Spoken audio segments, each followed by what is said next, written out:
Hey everyone, Joe here, and welcome back to the Middle Kingdom Code. Your first month in a new country is a blur of excitement, jet lag, and new experiences. But for too many newcomers, it's also a blur of financial anxiety. Am I spending too much? Do I have enough for the deposit? Why is my bank account draining so fast? But when you land with a clear financial roadmap, the anxiety disappears. You can focus on what matters: settling in, exploring your new city, and starting your adventure. This channel is your strategic partner for building a successful life in China. We decode the systems, demystify the numbers, and give you the tools to thrive, not just survive. If you're planning a move or just arrived, subscribe. This is the kind of financial intelligence that pays for itself immediately. Today we're tackling the question that keeps every newcomer up at night. How much money do I actually need for my first month in China in 2026? We're going city by city, expense by expense, trap by trap. By the end of this, you'll have a customized budget and zero financial fear. We're breaking this down into 4 pillars.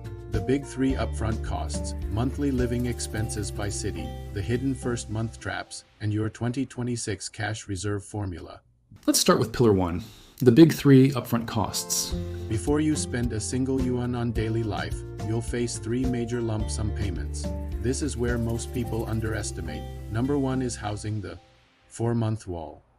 In China, securing an apartment typically requires the first month's rent, 1 month's deposit, plus an agent fee, which is usually half to 1 full month's rent. That's 3 to 4 months of rent upfront just to move in.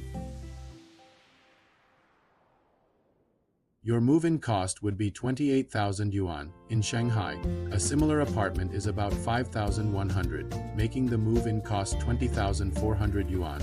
And in Chengdu, you're looking at 3,500 to 4,000, so a move-in cost of around 14,000 yuan. Number 2 is the furnishing surprise. Here's some good news. Most Chinese apartments come furnished with a bed, sofa, and appliances. But you'll still need bedding, kitchen basics, and cleaning supplies. Budget 1 to 2,000 yuan for those essentials in your first week. And number 3 is visa and registration fees. Your employer usually covers the work visa, but you should still budget 500 to 1,000 yuan for photos, medical check fees, and transportation to various visa offices. Now for Pillar 2, monthly living expenses by city tier. Once you're housed, you need to know your monthly burn rate.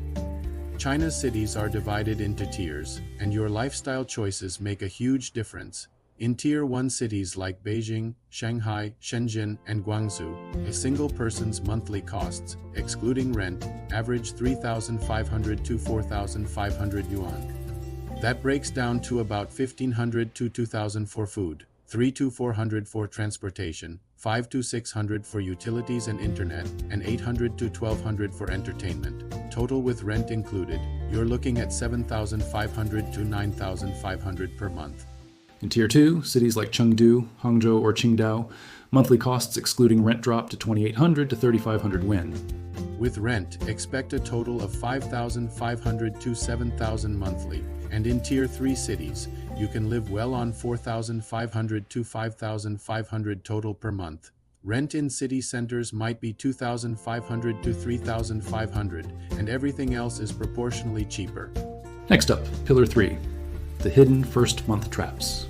These are the expenses that don't appear on spreadsheets, but will empty your wallet if you're not prepared. Trap number 1 is the deposit delay. Your first paycheck might not arrive for 2 to 6 weeks. Some companies have payroll cycles that mean you won't see money until the second month. You need enough cash to cover 2 full months of living expenses, not 1. Trap number 2 is the new arrival tax. In your first month, you'll eat out more. You'll take more taxis while learning the subway. You'll buy things you forgot to pack. Budget an extra 20 to 30% buffer for your first 30 days. Trap number 3 is phone and bank setup.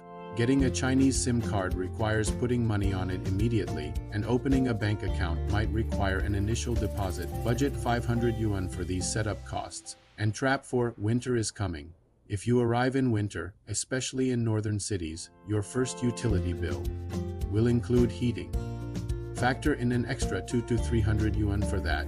So let's put it all together in Pillar 4, the 2026 cash reserve formula.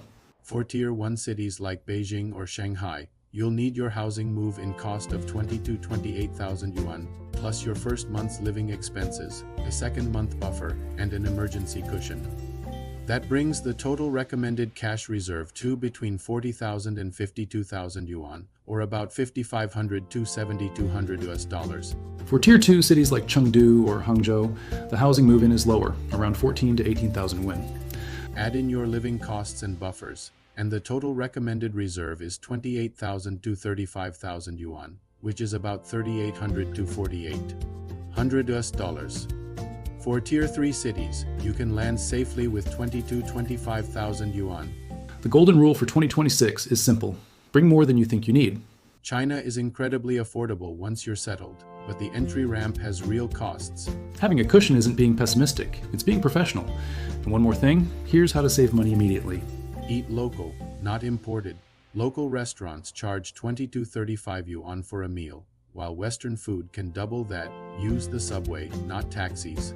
A monthly pass is a lifesaver, and cook at home 3 to 4 times a week. Eating out, even if it seems cheap, drains your budget fast. When you land in China with your finances figured out, you're not just surviving your first month, you're thriving. You can say yes to invitations, explore your new city, and build your life without that constant background anxiety about money. And giving you that confidence is exactly why the Middle Kingdom Code exists. If this financial roadmap just saved you from a costly mistake or gave you peace of mind, I need your help to keep this knowledge flowing. First, please hit that like button. It tells YouTube this is vital, practical content that deserves to be seen. Second, subscribe to the Middle Kingdom Code. We have deep dives coming on opening bank accounts, understanding contracts, and negotiating salaries. Your subscription keeps you prepared. And third, share this video right now. Share it with your future colleagues, in expat forums, or with anyone who's ever said, "I'm thinking about moving to China." You'll be giving them the single most practical gift: financial clarity. Your first month in China should be an adventure, not a financial mystery. Now you have the numbers. Go live the story.